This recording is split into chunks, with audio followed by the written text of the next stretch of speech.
जय माता दी।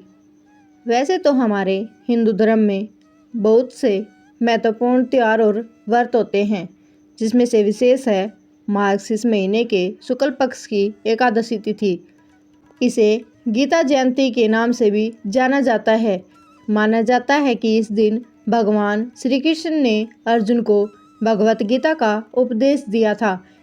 इस दिन व्रत और पूजा का विशेष महत्व है, जो मोक्ष प्राप्ति और पापों से मुक्ति दिलाने वाला माना जाता है। तो आइए जानते हैं मोक्षदा एकादशी की पूजा विधि के संदर्भ में कुछ बातें। मोक्षदा एकादशी से हमें मोक्ष की प्राप्ति होती है। ये माना जाता है कि इस दिन विष्णु की आराधना करने से जन्म जन्मांतर के पापों से मुक्ति मिल जाती है और आत्मा को मोक्ष प्राप्त होता है। वह इस व्रत के प्रभाव से पूर्वजों को स्वर्ग में स्थान मिलता है। गीता जयंती का महत्व। गीता जयंती के रूप में यह दिन धर्म, कर्म और भक्ति के महत्व को समझने का संदेश देता है। यह व्रत ध्यान, पूजा और भक्ति के माध्यम से आत्मा की शुद्धि और आध्यात्मिक उन्नति का मार्ग प्रशस्त करता है। तो आइए जानते हैं मोक्षदा एकादशी व्रत की विधि। मोक्षदा एकादशी व्रत करने वाले को दशमी तिथि की रात से ही सात्विक भोजन ग्रहण करें और ब्रह्मचर्य का पालन करना चाहिए।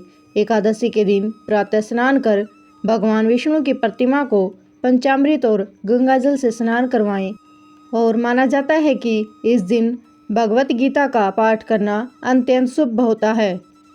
इस व्रत को केवल फलाहार या निर्जल व्रत भी कर सकते हैं। व्रत के दौरान झूठ, क्रोध और बुरे विचारों से दूर रहना चाहिए।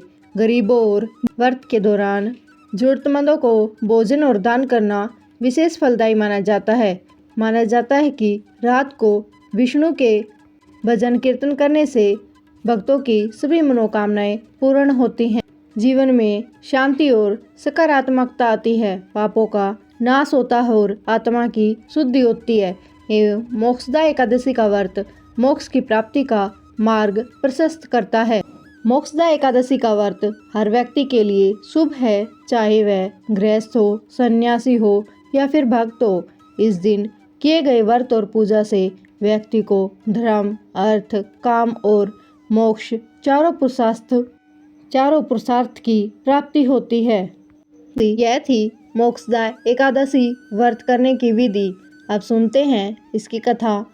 गोकुल नाम के एक नगर में वेखांस नामक राजा राज्य करता था। उसके राज्य में चारों वेदों के ज्ञाता ब्राह्मण रहते थे। वह राजा अपनी प्रजा का पुत्रवत पालन करता था। एक बार रात्रि में राजा ने एक स्वप्न देखा कि उसके पिता नरक में हैं। उसे बड़ा आश्चर्य हुआ। प्रातः वह विद्वान ब्राह्मणों के पास गया और अपना स्वप्न सुनाया। कहा, मैंने अपने पिता को नरक में कष्ट उठाते देखा है। उन्होंने मुझसे कहा कि हे पुत्र, मैं नरक में पड़ा हूँ, यहाँ से तुम मुझे मुक्त कराओ। जब से मैंने ये वचन सुने हैं तब से मैं बहुत बेचैन हूँ। चित्त में बड़ी अशांति हो रही है। मुझे इस राज्य, धन, पुत्र, स्त्री, हाथी, घोड़े आदि में कुछ भी सुख प्रतीत नहीं होता। क्या करूँ? राजा ने कहा, हे ब्राह्मण देवताओं, इस दुख के कारण मेरा सारा शरीर जल रहा है। अब आप कृपया करके कोई तप, दान, व्रत आदि ऐसा उपाय बताइए जिससे मेरे पिता को मुक्ति मिल जाए। उस पुत्र का जीवन व्यर्थ है जो अपने माता पिता का उद्धार न कर सके। एक उत्तम पुत्र जो अपने माता पिता तथा पूर्वजों का उद्धार करता है, वह 1000 मूर्ख पुत्रों से अच्छा है। जैसे एक चंद्रमा सारे जगत में प्रकाश कर देता है, परंतु हजारों तारे नहीं कर सकते। ब्राह्मणों ने कहा, हे राजन, यहाँ पास ही भूत, भविष्य, वर्तमान के ज्ञाता पर्वत ऋषि का आश्रम है। आपकी समस्या का हल वे जरूर करेंगे। ऐसा सुनकर राजा मुनि के आश्रम पर गया। उस आश्रम में उनके शांतचित्त योगी और मुनि तपस्या कर रहे थे। उसी जगह पर्वत मुनि बैठे थे। राजा ने मुनि को साष्टांग दंडवत किया। मुनि ने राजा से सांगोपांग कुशल पूछी। राजा ने कहा कि महाराज, आपकी कृपा से मेरे राज्य में सब कुशल है, लेकिन अकस्मात मेरे चित्त में अत्यंत अशांति होने लगी है। ऐसा सुनकर पर्वत मुनि ने आंखें बंद की और भूत विचारने लगे। फिर बोले, राजन, मैंने योग के बल से तुम्हारे पिता के कुकर्मों को जान लिया है। उन्होंने पूर्व जन्म में कामतुर होकर एक पत्नी को रति दी, किंतु सोत के कहने पर दूसरी पत्नी को ऋतु दान मांगने पर भी नहीं दिया। उसी पापक्रम के कारण उन्होंने पिता को नरक में जाना पड़ा।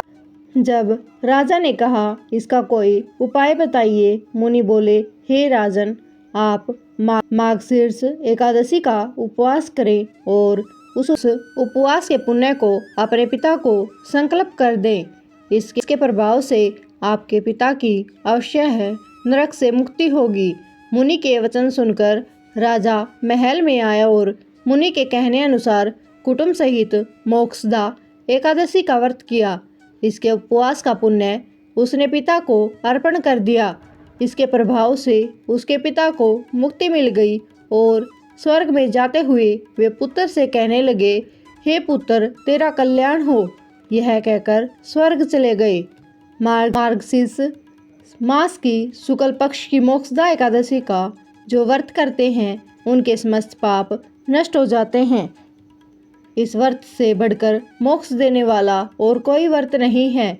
इस दिन गीता जयंती मनाई जाती है। साथ ही यह धनुर्मास की एकादशी कहलाती है।